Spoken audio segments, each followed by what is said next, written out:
Right,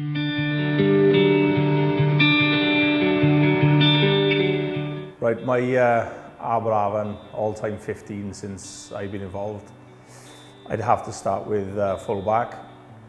It was a toss-up really between Rheon James and Paul Bamsey, but they're actually both going to be in this team, so I think I'd go for Rheon James at full-back.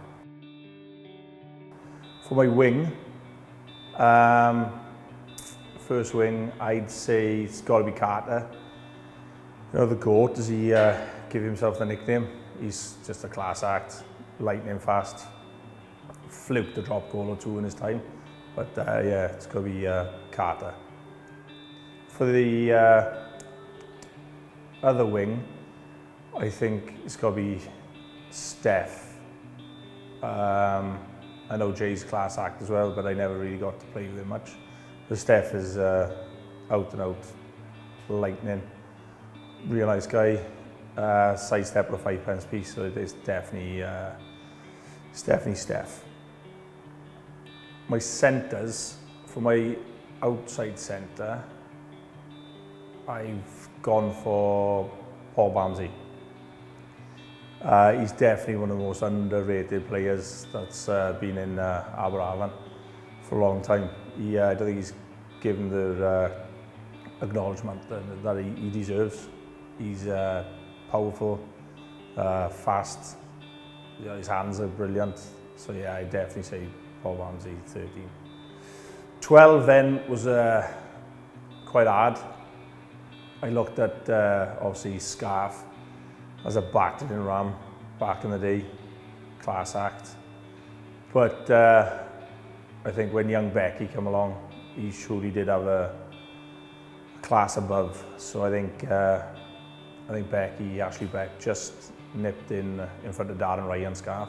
So for my 12, it's got to be Becky. Outside half, there's only one. It's the legend, Jamie Davies. You know, if you've been in the club this long and you can get a hot dog named after you, it's got to be Jamie Davies. Kick in. One thing I loved about him as well at outside half is just his tackling. You know, you don't see too many outside halves tackle like that. He had everything. He's top class. So Jamie Davies at 10. Scrum half then. There's a few you could probably put out there, but I reckon it has to be Pritch really. His all-round game. He's big, strong like a flanker. I think I remember having a schooling off Schenko up in Pontypridd, and he learned a lot that day.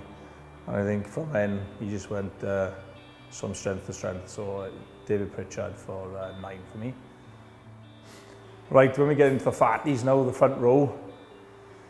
Oof, this is hard because playing here for so long, the game changed over the years.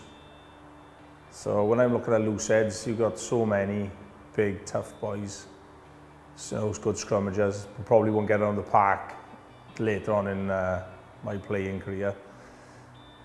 But it's in between Mike Harris, footy, and Rheon Jenkins, dink.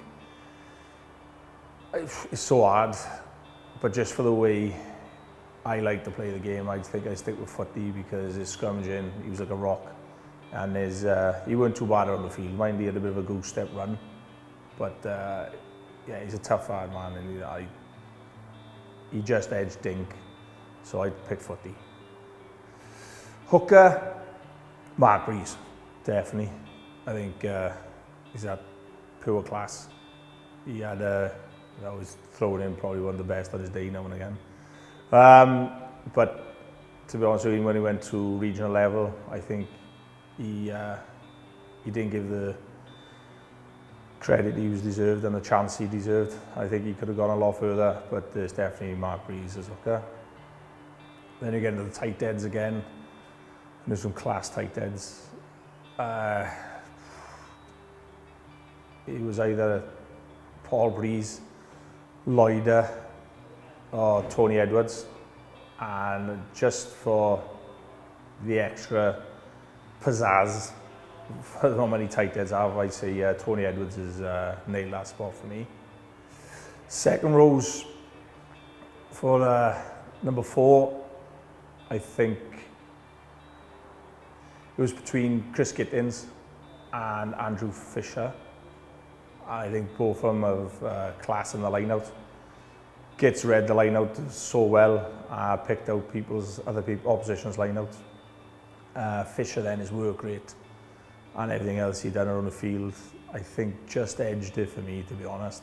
And the fact that he broke his leg, or his foot actually, and he got carried off on a stretcher on his front and his toes were pointing in the air, and he still wanted the boys to get a bonus point win. No, he gave everything, so I'd give it a Fisher. The next guy then is obviously Iamo, a Buddha, talisman of the club. He's 100%, there's no one else that'll take his position, so number 5 is Iamo, aka Buddha. Right, blindside.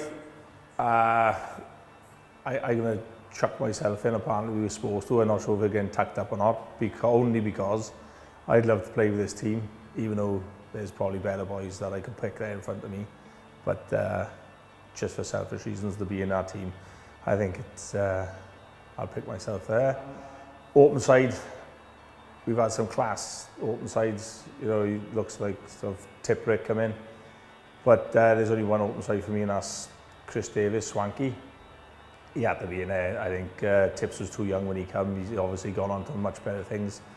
But at that time, and since I've been playing here, Swanky's definitely the out-and-out open side that I think should be there, even though we thought he was a scrum half.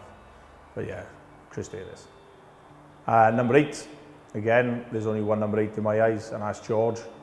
Richard Morris, just freak of nature, unbelievable power, strong as an ox, no stopping him back in his day.